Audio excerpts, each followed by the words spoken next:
I may not use a lot of bug types, but it doesn't mean I never use one when I find one with a good use. It didn't stop me from using Pavilion, and it doesn't stop me from using Krussell.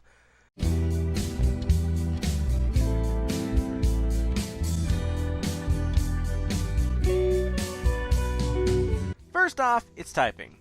Being a rock and bug type means the removal of the fire weakness, in the meanwhile getting 2 new weaknesses. Hey, at least it's better than having fire. Plus, it gets a stab with rock-type attacks now when dealing with the dreaded bug flying type. Its stats also complement its move pool with a decent attack stat for bug types and really good defenses. Krussell is also based off a hermit crab, and it carries its home on its back. That's pretty strong considering how heavy that is. I'd love to talk a bit more about Silence Krussell, but it didn't do anything except fool Kyurem in the Keldeo movie. Not that great a feat, but I liked its other job better, selling Krabby Patty. Ahoy there, Crusted Crab! How can I help you?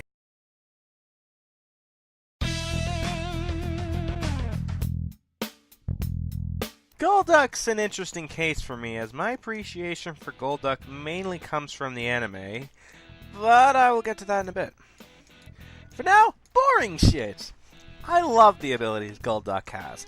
Damp takes care of those annoying electrodes, Cloud9 removes the stupid weather effects, and Swift Swim increases its speed in the rain. It makes it a pretty good Pokemon no matter what ability you have for it. Its stats are pretty even, which may seem bad at first, but like Delcatty, Golduck can be a Swiss Army knife. You can use it in any other sense. Want some examples? Want to make it a special sweeper? You can make it happen. Want to make it a wall? It can work. Want to Mega Evolve it? Funny. I personally wish that it was a water psychic type based on what moves it can learn, but I guess beggars can't be choosers.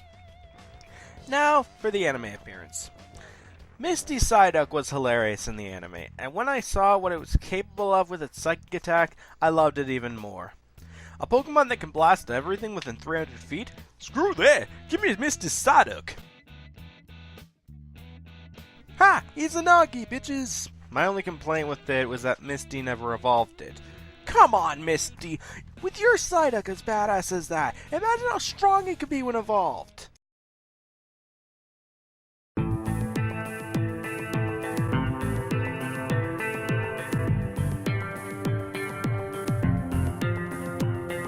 The Grim Reaper out of the Pokemon series, Dusknoir takes the mediocre Duskull line and gives it the Kingdom Hearts T treatment. Its typing may be as unique as the Taylor Swift song, but Dusknoir is more than meets the eye. It may be designed as a wall, but Dusknoir's attack and special attack stack can make a dark type cry, with a good balance of moves that can cripple your opponent if used right. Dusknoir is also known as the Grim Reaper of Pokemon, taking souls to their resting place. As for its appearance in Mystery Dungeon, it was a dick. The only reason it wasn't on my hated characters list was because I found other entries that were worse than it. That, or maybe because the list sucked, but I digress. Didn't really have anything else aside from a cameo in the anime during the shitty Sinnoh saga, but I'm just wasting time. So, instead of wasting time, let's move on.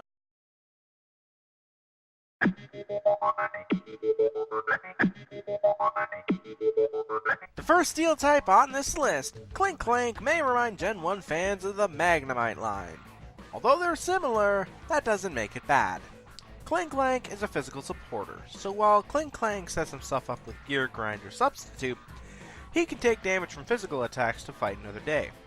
The Clink Clank line is based on cogs/gears.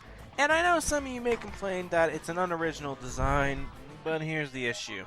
This is unoriginal, but the Insane Clown Posse over here is original. Clink Clank was a pain to fight in Black and White 2 when I fought Colress because of the moves it had. Seriously, Wild Charge can hurt on that thing. What does this have to do with this list? Because that's what inspired me to start using this line. Funny how that works, doesn't it?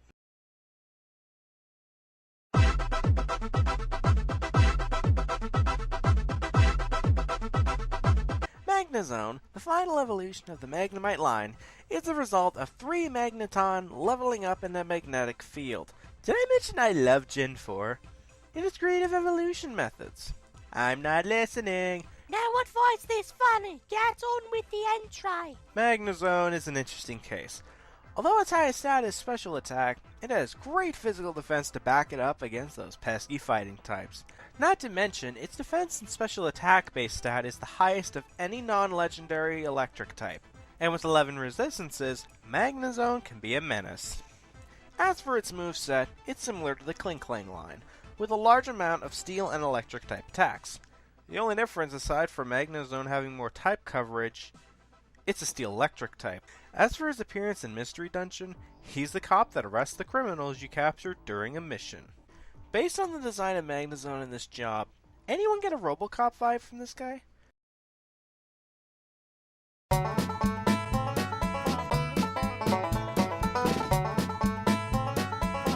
Here's an odd entry for you, a camel Pokemon. Camerup's a Pokemon that left me impressed when using it in battle. Its typing of Fire and Ground makes it unique from the rest. Sure, it has a weakness to water, but with 5 resistances and only 2 weaknesses, Camerup's like, That just don't scare me. seriously, this thing can learn Solar Beam. So are those weaknesses that big an issue? Yes, because camels suck.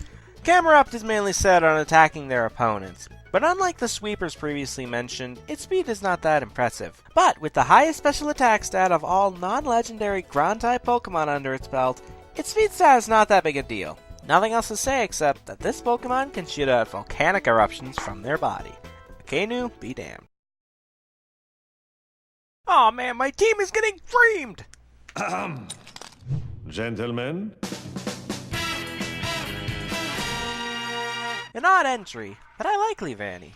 Its typing of Bug and Grass, despite how many weaknesses it has, it having 5 resistances, its Pokedex entry describing as one that protects its kids, or that it helps smaller Pokemon up by weaving clothing for it with leaves. It sounds like the personality of Gallade, which is always awesome in my book. I did enjoy Ash's Leavanny in the anime, despite it having as many victories as Dawn. I liked its personality, I liked what it did to help out Pokemon smaller than it, and I just loved seeing it on screen. Plus, with it having a 50% chance of being male, it gives off the impression of him being a suave gentleman.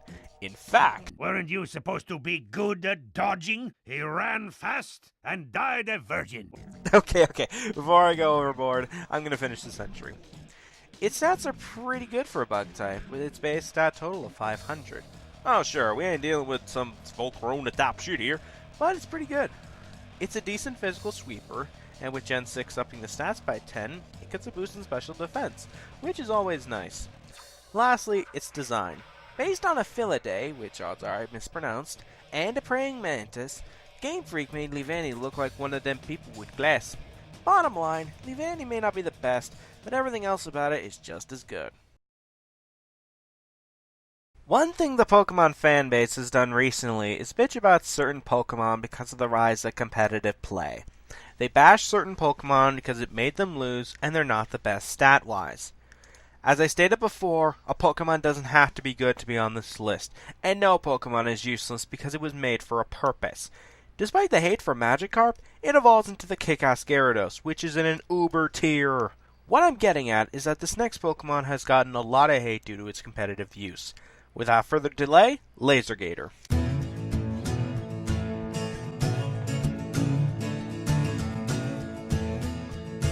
There, I made a Twitch Plays Pokemon reference. Moving on. My first Pokemon starter ever, Feraligatr holds a place in my heart for being such a great Pokemon to use.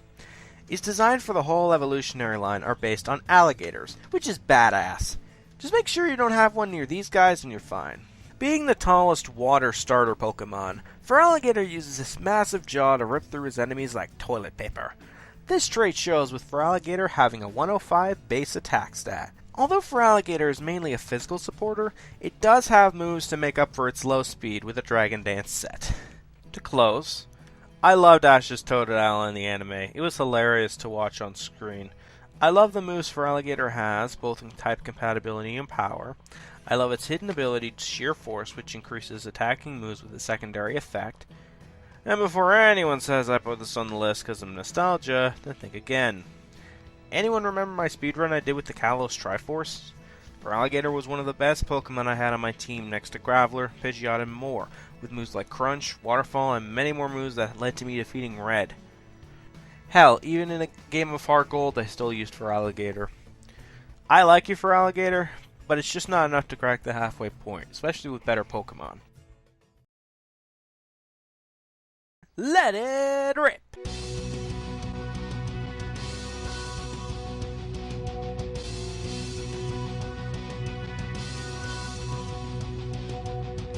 Lame Beyblade joke aside, Hitmontop has recently become one of my favorites to use.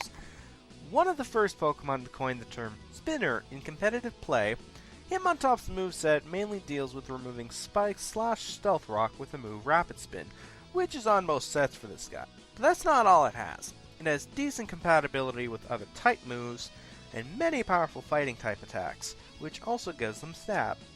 Its stats are mainly focused on defenses, with a good physical attack stat backing it up. Yes, Hitmontop's another wall, but based on how often I see this kick-ass top in competitive play, it's a good wall. I also like its abilities. Intimidate deals with physical attackers, Technician increases Hitmontop's weaker moves, and Steadfast raises speed every time Hitmontop flinches, or in other words, whenever it fights a Libert. I wish there was more to discuss, but because Hitmontop barely makes an appearance in the anime/manga, I pretty much covered everything about it. Is it better than Hitmonlee? No, it's not. But is it badass? Hell yeah!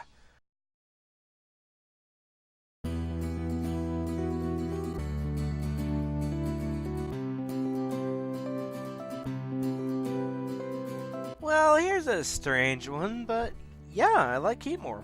Its design, based on Aardvark, is pretty original in a generation of well-designed Pokemon. Being the only Pokemon that can burn through Durant's steel body, Heatmore is a powerful fire type on the field with its highest stat being Special Attack, which can reach a maximum of 339. Heatmore is a mixed attacker, with his highest stats being both physical and special attack. This is also shown in its wide variety of physical and special moves Heatmore can learn through leveling up TMs and HMs, or move tutors. Sure, it's an NU, sure it has a weakness to Stealth Rock, but it doesn't have to be uber strong to be here. I also like its abilities. Gluttony makes your opponent eat their berries quicker, which in hindsight is kinda weak.